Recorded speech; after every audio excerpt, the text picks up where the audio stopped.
Bienvenue à la grande session de l'information sur Esaü TV.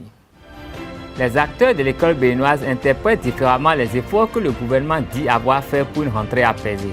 Un responsable syndical, Richard Komla Arwansou, nous donne sa version dans cette édition. Qualifiées de rumeurs, certaines informations peuvent créer des réactions ou induire des changements avant d'être confirmées ou infirmées. Qu'appelle-t-on réellement rumeur? Des réponses dans cette édition. Le championnat national de football démarre bientôt sur toute l'étendue du territoire national. Nous en parlerons.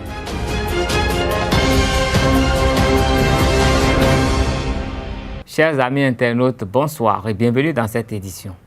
L'année scolaire 2018-2019 a démarré le 17 septembre. Tout semble bien parti compte tenu des communiqués et informations diffusés ci et là. Mais dans le fond, les enseignants ont encore beaucoup sur le cœur. Ils confirment qu'ils ont repris le chemin des classes en acceptant des miettes tendues par le gouvernement. Ils insistent que les autorités doivent impérativement respecter leurs engagements pour limiter les dégâts.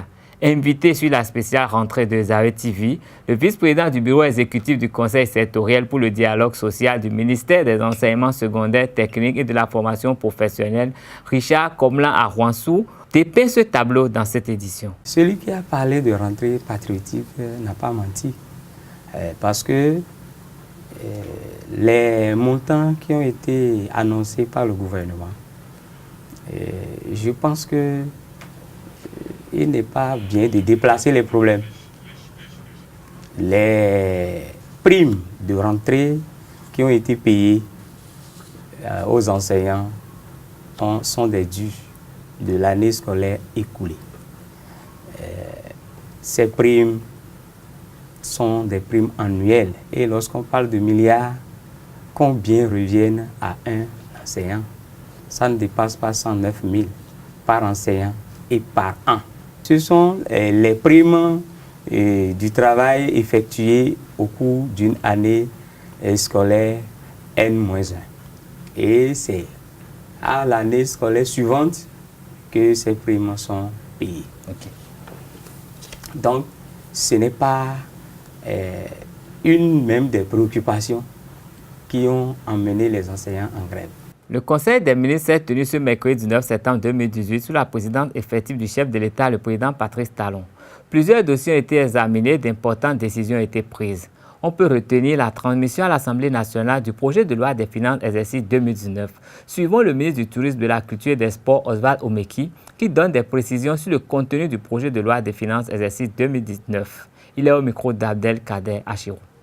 Le projet de loi de finances pour la gestion 2019 s'établit en ressources et en charges à la somme de 1 877 543 millions de francs CFA contre 1 862 918 millions de francs CFA en 2018, soit une augmentation de 0,8%. Il traduit les options de politique économique, sociale et budgétaire retenues par le gouvernement et exposées à l'Assemblée nationale le 30 juin 2018 à l'occasion du débat d'orientation budgétaire. Sa mise en œuvre, à travers l'application des mesures qui y sont contenues, permettra une accélération du rythme de croissance économique du pays dans un contexte non inflationniste et de maîtrise du déficit budgétaire. En effet, le déficit budgétaire pour la gestion 2019 devrait se situer en dessous du seuil de 3% prescrit par les critères de convergence de l'UEMOA et conformément au programme économique et financier conclu avec le Fonds monétaire international. Il ressort du projet ainsi adopté par le Conseil que les ressources du budget de l'État pour la gestion 2019 connaîtront une hausse de 8,9% par rapport à 2018. L'amélioration des recettes budgétaires ainsi projetées s'accompagne d'une politique de sécurisation des recettes à travers 1. La dématérialisation des procédures de recouvrement et l'interconnexion des bases de données des contribuables en ce qui concerne la fiscalité intérieure et la fiscalité de porte. 2. Le renforcement des mesures visant un meilleur rendement de la taxe sur la valeur ajoutée TVA et de celles liées à la généralisation des caisses enregistreuses. 3. Le renforcement des capacités d'investigation et d'intervention des brigades antifraude. Et enfin 4. La mise en place d'une politique d'appréhension, de sécurisation et d'orientation vers le budget de l'État des revenus collectés par les administrations autres que les régies financières. Quant aux crédits ouverts au titre du budget de l'État pour la gestion 2019, ils sont orientés vers la consolidation des dépenses d'investissement et le renforcement des programmes sociaux. Les ministres sont instruits d'accomplir toutes les diligences en vue de l'adoption de ce projet par l'Assemblée nationale. Au cours de ce même Conseil des ministres de ce mercredi, il a également été question d'un projet de loi portant promotion des petites et moyennes entreprises. Le ministre Oswald Omeki nous revient pour plus de détails. Pour la promotion et le développement des micro, petites et moyennes entreprises en République du Bénin. Ce projet de loi crée un cadre juridique, institutionnel et financier propice au développement de l'entrepreneuriat national et permet d'établir un régime spécifique des appuis de l'État en faveur des entreprises pour tenir compte de leur vulnérabilité face à la concurrence internationale. Les innovations contenues dans le projet de test portent principalement sur la mise en place d'un dispositif de reconnaissance et de catégorisation des entreprises susvisées et pouvant bénéficier de mesures spécifiques et d'appui de l'État, des mesures d'accompagnement aux dites entreprises qui comprennent des facilités d'accès au marché, la protection contre les retards de paiement des factures par l'État, l'incitation à la co-traitance et à la sous-traitance avec les grandes entreprises, des facilités et incitations fiscales pour l'achat des équipements professionnels nécessaires à leurs activités, entendez exonération de droits et taxes entrées, pour la création et le maintien des entreprises concernées, des mesures de promotion et de financement des dites entreprises, à savoir assistance technique, facilité d'accès aux fonciers et aux sites aménagés, mécanismes ou institutions spécifiques de financement et de garantie. Convaincus de la nécessité de favoriser le plein épanouissement de leurs micro, petites et moyennes entreprises et d'encourager leur émergence par les jeunes promoteurs, le Conseil des ministres a autorisé la transmission du projet de loi à l'Assemblée nationale en vue de son adoption. Le Conseil des ministres a par ailleurs marqué son accord pour les décrets portant approbation des statuts de la Société béninoise des infrastructures de radiodiffusion, SA, approbation des statuts de l'Agence nationale de la météorologie, Météo Bénin, et nomination des membres du conseil d'administration de l'Agence béninoise de sécurité sanitaire des aliments. La rumeur est comme un virus qui s'empare peu à peu de la société. Telle gangrène dont personne ne connaît la source ni à qui elle profite ronge petit à petit notre quotidien. Sur les réseaux sociaux, on se réfugie derrière les luttes pour vous pour atteindre son objectif. Une équipe de notre rédaction s'est intéressée à ce phénomène qui prend de l'ampleur dans la société. Pour en savoir plus, suivons ce reportage de Jacques Maouillon d'Almeida.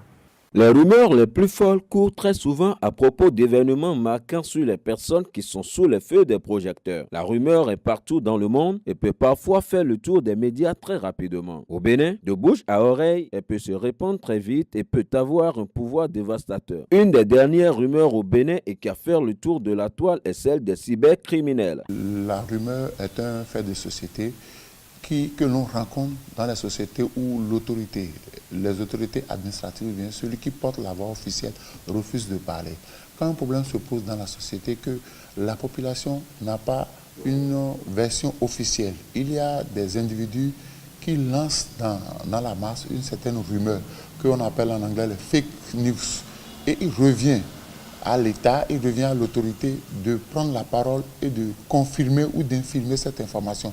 Mais quand l'autorité refuse de prendre la parole et de donner la version officielle des faits, la rumeur prend de l'ampleur. Donc c'est une forme de communication qui vient combler un vide que les populations ressentent quand il y a un problème. C'est comme ce qui se passe actuellement par rapport à la situation des Gaïmen. Vous voyez, on a eu des vidéos de la part de nos frères togolais qui montrent qu'il y a des Béninois qui ont été brûlés, il y a des Béninois qu'on a surpris en train de voler des enfants. Mais depuis que le directeur général de la police républicaine est monté au créneau pour expliquer en réalité ce qui se passe, vous avez vu que les rumeurs ont diminué. Donc c'est pour dire au gouverneur que si on ne veut pas que la rumeur prenne de l'ampleur, il faut que chaque fois qu'il y a un problème, que l'on monte au créneau pour situer les populations. Parce que les populations ne sont pas tous alphabétisées, elles ne sont pas allées à l'école. Donc il y a de ces malins esprits-là qui en profitent pour manipuler les populations, pour les pousser à la révolte. La rumeur est polémique et a tendance à se nourrir et s'enrichir de tout ce qui se passe à côté. Une rumeur, vous voyez, c'est pour considérer ça un peu comme une boule. Vous voyez, quand une boule roule, ça ramasse tout ce qui est sur son passage et ça s'enrichit de ça. Donc ça s'actualise à travers ça. Et c'est le même fonctionnement avec la rumeur. Donc c'est comme une boulimie. Ça évolue comme ça et ça s'enrichit de faits nouveaux jusqu'à atteindre son destinataire. C'est du colpotage. On colpote l'information pour un objectif déterminé. D'accord? Donc ça a un but. Et le contenu du message aussi, c'est-à-dire on met un contenu à dessein dans l'optique de faire passer un message autre peut-être que ce qui est. Sur les réseaux sociaux, la rumeur circule de plus en plus et on a du mal à cerner leur source exacte. En général, personne ne sait qui sont les auteurs de la rumeur et à qui elle profite. La rumeur n'est jamais innocente. Il y a toujours quelqu'un qui a entendu quelque chose, mais qui n'a pas tous les détails. Donc il envoie dans la masse une rumeur pour avoir le reste de l'information, pour confirmer cette dit. Donc parfois nous participons tous à confirmer la rumeur. De toute façon, les rumeurs, pour moi, c'est une bonne chose. Parce que c'est des rumeurs qui sortent finalement la vérité. Et souvent, les gens disent que quand il y a une rumeur, c'est que derrière, il y a quelque chose qui se cache quand même. Est-ce que vous voyez? Donc, c'est des rumeurs qui sortent la vérité. Il faut noter qu'à l'heure où la loi sur le numérique a été votée, les auteurs de ces informations courent de grands risques. Oui, il peut accourir des risques, mais le problème ici, c'est quoi? C'est-à-dire, quand moi je viens vers vous, par exemple, je dis, ah, vous avez entendu ceci, il paraît que ceci. Dès que je me réfugie derrière le il paraît que et autres, ce n'est pas moi qui le dis. Donc c'est difficile de pouvoir appréhender l'individu. Oui, il est difficile de connaître réellement l'auteur d'une rumeur. Parce que c'est quoi? Quand je dis X et que vous voulez répéter, vous dites Y. Et quand l'autre veut répéter, vous dites Y, Z. Donc, chacun ajoute sa part pour enfler la rumeur. Mais nous n'avons pas le droit. La justice peut punir celui qui a relayé la rumeur. Parce que pour relayer une information, il faut avoir les preuves tangibles. Et par rapport à ceux qui font des commentaires, il faudrait qu'ils aillent vérifier, qu'ils aillent se renseigner pour voir si vraiment ces informations-là sont vraies. Toutefois, qu'elles soient fausses ou vraies, il faudra toujours vérifier les lieux pour vous sur les réseaux sociaux avant de les relayer pour que cela ne vous porte pas préjudice. Les points de vente de cercueils sont de plus en plus visibles au coin de rue à Cotonou et dans les environs. Un meuble qui sert à transporter les dépouilles humaines vers le lieu d'inhumation. Une pratique qui est différemment interprétée selon les religions. Des citoyens religieux se sont prononcés sur le phénomène jadis inexistant. Suivons le point fait par l'équipe de notre rédaction. Autrefois, un sujet tabou, la fabrication et la vente des cercueils est aujourd'hui un véritable commerce en plein essor. On en voit exposés dans les magasins et boutiques, parfois même au bord de la voie, au vu et au su de tous. Cependant, avant d'arriver au produit fini, c'est tout un travail qui a été effectué dans les ateliers de menuiserie. C'est un art qui a aussi ses contraintes et ses difficultés. Ça dépend de la qualité des mesures. Ça dépend de la qualité des mesures. Même qualité des moyens bleus, figo, ben des bons aussi dans bleu. Avant, ils ont raison. Avant, des quoi, ils ont raison, c'est que bon, ils ont bleu. À mon expédient, le bleu exposition tombe bleu boutique pour un bain de vin. Pour un bain de vin. À mon d'ailleurs, ben des bleu moi. D'ailleurs, à terre, moi, c'est 15 jours, à l'histoire. À mon dion, il y a un jour, mais bien qu'étant finalement destiné à être mis sous terre, le cercueil n'a pas un modèle standard ou une qualité figée. Les clients, qui peuvent se montrer parfois très exigeants, décident eux-mêmes du modèle qu'ils veulent et choisissent même la qualité du bois.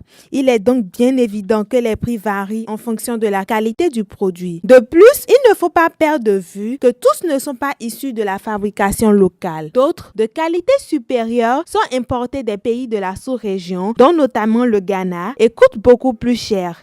Des modèles. On importe encore des cercueils parfois, si le besoin, ils ont besoin. Donc, ça vient du Ghana, parce que nous on a l'habitude d'importer ça du Ghana seulement. Non, ça va. Il y en a ça 350, il y en a ça 400 000.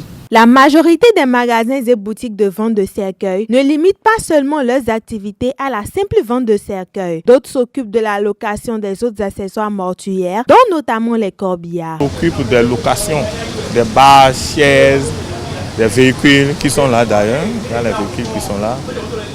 Il y a aussi ces pots de choses là que vous voyez. Les fleurs là qui accompagnent en tout cas tout. Maintenant qu'il y a la prolifération, je ne sais pas ce que les autorités pensent de cela. Si ça ne m'appartient, si le pouvoir m'était donné, j'allais dire non, ce n'est pas la peine. Non à cette vente au bord des voies là. Ils peuvent le faire même cacher dans leur maison, mais pas au bord, les exposer. Les exposer au bord de la voie là, c'est pas bon. La religion musulmane, les cercueils ont été proscrits depuis la nuit des temps. Aussi, n'enterrent-ils leurs morts qu'avec des linceuls. Économie de ressources, nul ne saurait le dire, puisqu'il s'agit d'une recommandation qui leur a été laissée par le prophète Mahomet lui-même. Le musulman avec un pagne blanc simple, et on s'en va, on l'enterre. Comme Dieu l'a dit, vous êtes sortis de la terre, vous retournez dans la terre. Donc, mettre les cercueils là, c'est l'État qui devait refuser. C'est pas à cause de nous. Nous, là où nous sommes, on sait qu'on doit mourir. Mais il ne faut pas présenter devant un peuple déjà affamé, qui a peur, vous mettez les choses comme ça. Il faut voir l'ancien temps. Les gens honoraient les morts. Parce qu'en ce temps, quelqu'un meurt dans une maison, en tant qu'enfant, quand on t'envoie dans cette maison, tu as peur d'aller, surtout la nuit. Mais aujourd'hui, qu'est-ce que nous voyons, monsieur le journaliste? Même les petits-enfants poussent les grands pour voir le mort, pour voir comment on le met dans la tombe. Je vais te dire quelque chose. Dans nos mosquées, avant, on a un seul cercueil. Quand quelqu'un meurt, on le met dedans, on s'en va l'enterrer et on ramène. Je te jure, quand la nuit passe, là où il a les cercueils là, là où il a le cercueil là, devant la mosquée, il a le cercueil. Pour passer toi-même grand, tu as peur. Que vous dites que c'est la démocratie, c'est la liberté. Donc même, un jour, on risque même d'installer nos morts au bord de la route pour vendre leur tête. C'est pas normal. Le cercueil est donc aujourd'hui une nécessité pour l'inhumation. Étant donné que la mort est le chemin par lequel tout être humain doit passer, le métier de fabricant et de vendeur de cercueils permet donc de nourrir son homme. Le seul problème qui subsiste est l'exposition de ces objets dans la ville, un phénomène qui attise non seulement la crainte de plus d'un, mais qui permet aussi de désacraliser et de démystifier les mythes et polémiques existant depuis des siècles autour de la mort. Du handball dans la page sport de cette édition. Pendant 9 ans, Abbas Kora a couru derrière le titre de champion du Bénin de handball sans jamais y parvenir avec son club de cœur, l'association sportive du port autonome de Cotonou, ASPAC. Mais en une saison chez le rival Flowers Handball Club, le natif de Parakou a réalisé son rêve le week-end écoulé. Le capitaine de l'équipe nationale junior Bénin, médaille de bronze au Challenge Trophy International en 2011, revient sur son départ du club portuaire. Décider de quitter son club, c'est un club de cœur. On ne peut pas participer à la création ou à la mise en place d'une association, d'un club sportif et y donner tout, se consacrer 9 ans et dire que le quitter est une décision facile. Pour ceux qui vont réfléchir un peu avec moi, sans me poser la question de savoir pourquoi je suis parti, ils doivent comprendre que ce n'est pas une décision facile. Donc arriver à prendre cette décision-là, ce n'est pas facile du tout. Aller chez le club directement rival n'est pas chose facile. Donc je pense que ce n'est pas forcément les considérations sportives, plutôt des considérations personnelles, de petites malcompréhensions.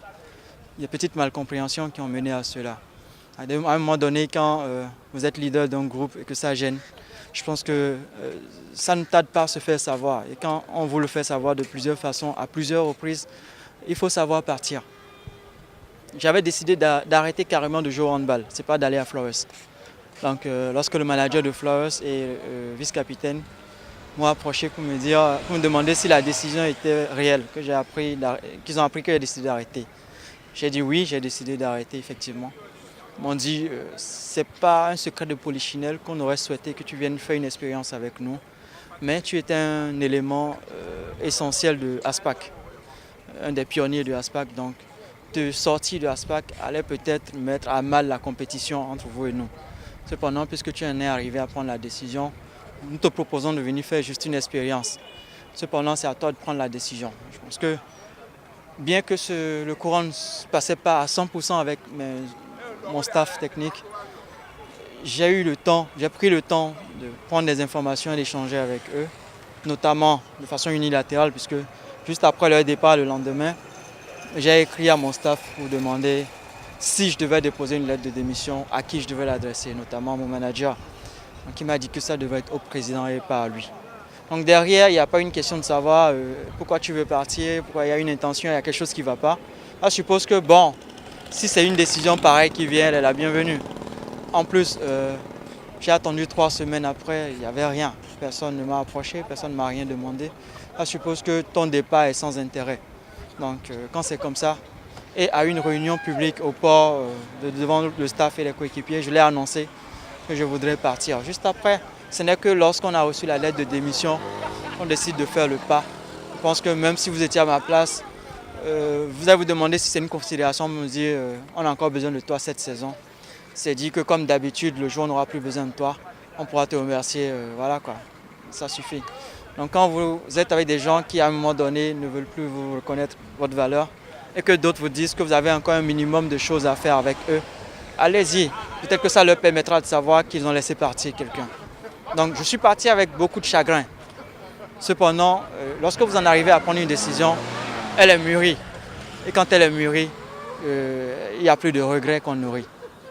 Du football pour boucler cette édition. Les Buffs du Borgou, champions en titre du Bénin, vont affronter le 29 septembre prochain l'association sportive du port autonome de Cotonou ASPAC en ouverture de la Ligue 1 de football du Bénin au stade municipal de Parakou.